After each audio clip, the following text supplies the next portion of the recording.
So ayan, dumaong na naman dito sa Matnog, Sorsogon ang barko ng Xiongxiang 20. Galing po yan ng Macau papunta rito sa Matnog. So namamasada yan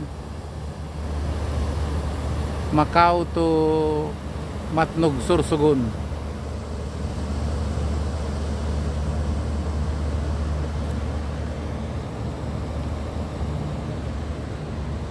So ayan.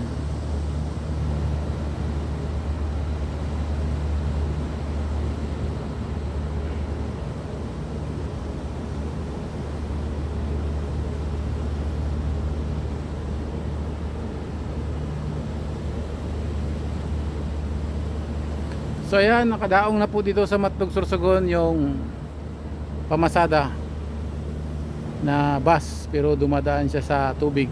Bus po yan, sa tubig nga lang yung daan.